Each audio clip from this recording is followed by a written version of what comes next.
월 변제금을 낮추는 방법은 두 가지가 있습니다. 첫 번째는 부양가족 수를 인정받고 두 번째는 추가 생계비를 인정받는 것입니다. 변제금을 낮추고 싶다면 가족의 구성원을 부양가족으로 인정받아 최저 생계비를 높이거나 추가 생계비를 인정받는 방법이 있습니다. 오늘 이야기해 드리려는 것은 추가 생계비입니다.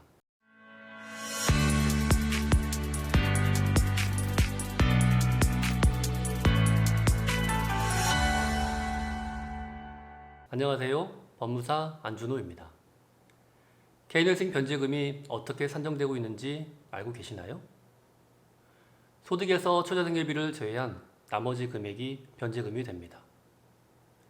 만일 이때의 총 변제 액수보다 재산이 더 많다면 재산에 맞게 변제금이 정해집니다. 하지만 사람이 최저생계비만으로 살아가는 것은 어려울 수 있습니다. 그래서 법원에서는 추가생계비라는 것을 인정해주고 있는데요. 추가생계비는 말 그대로 최저생계비에 더해 추가로 요청하는 생계비입니다.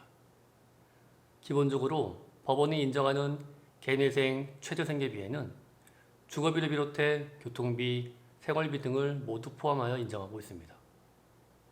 특히 법원은 기존 자신의 소비생활과는 다르게 개인회생을 진행하는 채무자는 보다 더 검소한 생활을 해야 한다는 생각으로 접근을 하고 있어 신청 입장에서는 다소 불편한 부분도 있는 것은 사실입니다. 따라서 법원에서는 정당한 사유가 있다고 판단하지 않는 이상 추가생계비를 무턱대고 인정해 주지는 않습니다. 그렇다면 어느 경우에 개인회생 추가생계비를 인정받을 수 있을까요? 추가생계비로 인정받는 몇 가지에 대하여 말씀드리겠습니다. 첫 번째는 주거비입니다. 매달 일정하게 월세를 지급하고 있다면 그 월세 지급 사실을 소명해서 추가생계비로 신청할 수 있습니다. 다만 월세 전액을 그대로 인정받을 수 있는 것은 아닙니다. 법원에서는 개인회생을 신청하게 된 경위나 소명자료와 변제율을 검토하고 그 인정 여부를 결정하게 됩니다. 또 월세가 아닌 전세보증금 대출을 받아서 전세를 사시는 분, 원리금 상환 또는 원리금 일부와 이자 등을 납부하고 계신 분들, 이런 경우도 간혹 인정하는 경우가 있습니다. 두 번째는 의료비입니다. 우선 병원비 등 치료비 명목으로 추가생계비를 요청해 볼 수 있습니다. 계속 정기적으로 한 달에 한 번, 두 달에 한 번, 세 달에 한 번, 정기적으로 투석을 하거나 지병이 있어 치료를 받아야 하는 경우 인정을 해주고 있습니다. 자신 또는 자신이 부양해야 하는 가족의 병원비가 통상적인 비용을 넘어 상당한 비용이 소비되는 경우라면 추가적으로 생계비 인정을 요청해 볼 만합니다.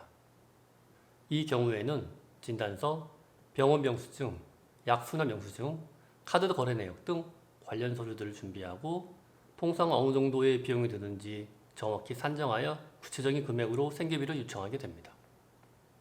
세 번째는 교육비입니다. 교육비는 미성년 자녀의 교육비를 의미합니다. 공교육비와 특수교육비제에 따라서 차등을 두고 있는데요. 공교육비이기 때문에 일반 학원비는 해당이 되지 않습니다.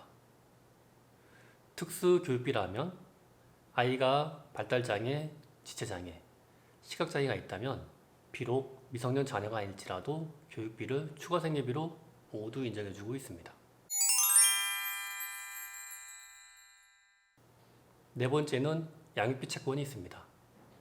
신청인이 이혼 후 양육비를 부담하고 있다면 추가생계비로 인정을 받을 수 있습니다.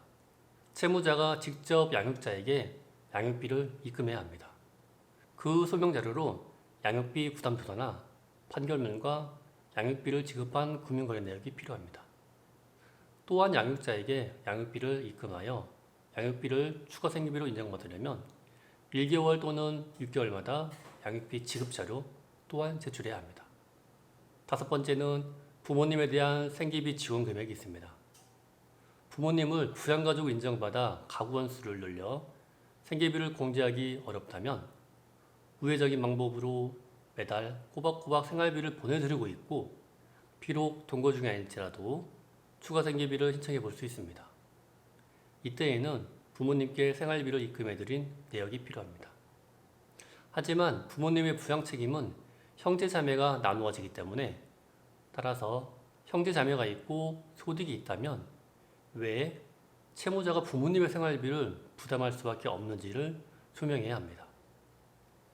오늘은 추가 생계비에 대해서 알아보았습니다. 개인회생 추가 생계비는 최저 생계비에 추가 생계비를 더하여 늘릴 수 있는 경우가 탄력적으로 존재합니다. 법원에서는 그것이 적당한 사유인지 철저하게 심리를 합니다.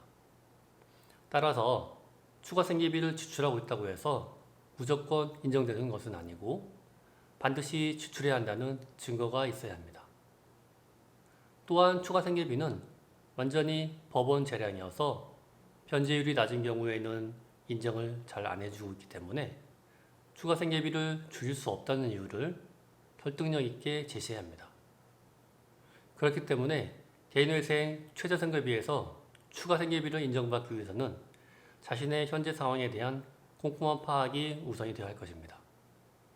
저희 사무실에서는 다양한 실무 경험을 바탕으로 개인회생 추가 생계비를 인정받을 수 있도록 최선을 다해 인가 결정까지 책임지고 업무를 처리하고 있습니다. 다음 시간에도 좀 더 구체적인 알찬 정보를 가지고 찾아뵙겠습니다. 지금까지 안준호 법무사였습니다. 감사합니다.